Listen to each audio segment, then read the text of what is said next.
That road trip, what do you guys like most about the way this team played aside from obviously the points?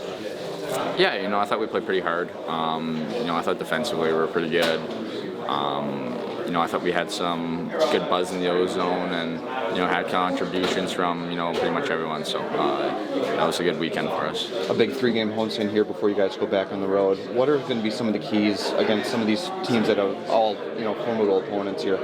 Yeah, just going to be, having a good start and, matching their energy early. It's always good to be at home, and, I feel like we play our best hockey at home, so, looking forward to these games. And then in terms of your line, too, what about the way that you guys have played allows that line to be successful? It seems like you guys have come up in some big moments here. Yeah, I feel like we support each other pretty well. I feel like there's some speed and, some skill there, so I think if we, keep, supporting each other and doing the right things, we're gonna, put some pucks in the back of the net. A lot of talk about Edmondson out and how the D can step up. How can you guys as forwards kind of like a load on those guys and ease that up? Yeah, just try to play in their zone as much as we can, and on the defensive side, just coming back and supporting and trying to break pucks out for them. So, but all of our D-men can play, and all of our D-men are skilled and play hard and can skate. So, it's unfortunate Simon going down, but we have guys that can step up and fill a spot. And Jimmy, knowing what he's able to do around the goal, what does that open up for you? Especially, I know you had an assist coming down on the rush from the other day. What does that open up to play with a guy like that? Yeah, it opens up a lot. He's very skilled, and he talks a lot. So, just getting familiar with where he's going to be on the ice and what he likes to do, and anytime he's around the net, just try to give him the puck, and it's a good chance that we'll go in. Has that been a big emphasis for this group, for the forwards, that two-way game and being responsible defensively as well? Yeah, for sure. That's something we talk about all the time, and try to take pride in. I feel like it leads to good offense when you're in good spots defensively. So, if we can continue to do that, it'll translate on both ends. Thanks, Finnie. Thanks. Good morning.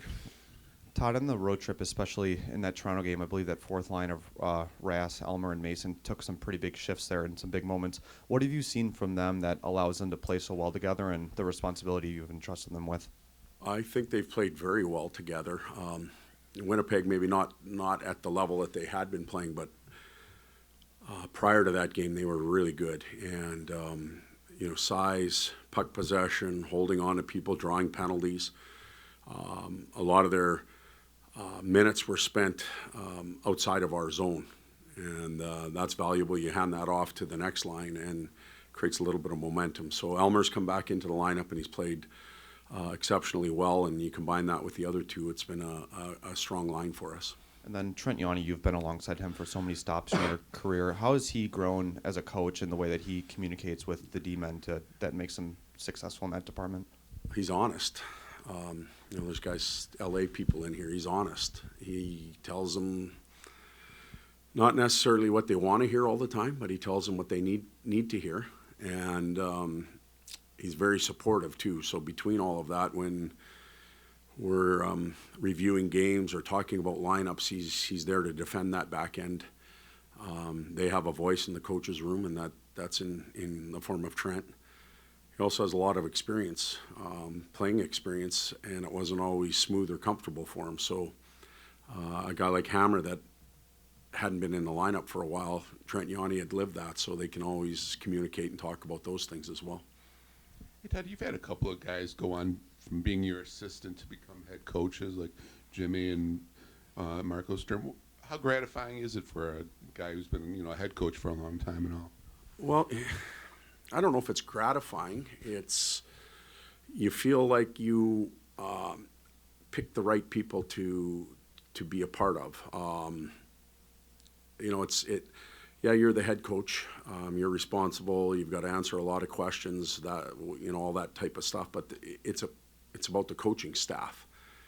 And when I was here the first time with Babs, I think I really learned that it was about challenging the head coach, sharing ideas, and trying to make the whole group better. And for me, with some of the people that have moved on and become head coaches, I've been lucky enough to learn a lot from them. And Jimmy would be one of them, obviously Marco, and then Woody and Todd Richards. I think there's a number of different people, but everybody brought something to the table, and I'd like to think when I was that person, I was able to bring something to the table. So maybe just treat it the same way. I ask you, kind of answered. What do you look for in an assistant coach? I get that's you don't want a yes man, basically. I would. No, conviction, work ethic, bright, somebody that's thinking ahead and outside the box a little bit. The game's quite repetitive, so if you can find an edge, then find an edge. And I think individuals on a staff can bring that, and you look for that. Todd, I know points are only part of the way you judge Emmitt Finnie, but what does it tell you to see him producing away from Dylan and Lucas? What does that tell you about where he's kind of at in his adjustment to the league? Yeah, I think that Emmitt has, he had, shot out of a gun at the beginning of the year, like just took the team and the city here by storm, and because it was unexpected. Now there's expectations, and we're pushing him to live up to that. It's not an easy thing to be playing at this time of the year in the NHL. It's a grind. He's been through it in junior, but having not played with Dylan and Razor now for a little while, he's still found ways to be effective and to use his speed. Offensively, it hasn't been there as much, but that's okay. But his speed, his tenacity, his ability to loosen up pucks for line mates, penalty kill when he gets the chance, a little bit of power play, kind of all over the map, still effective. What's the first thing that comes to mind for you when you think about Anze Kopitar? Well, that's unreal human being. I go to the person first, and you know how good he is as a hockey player. That tells you what he's like as a person.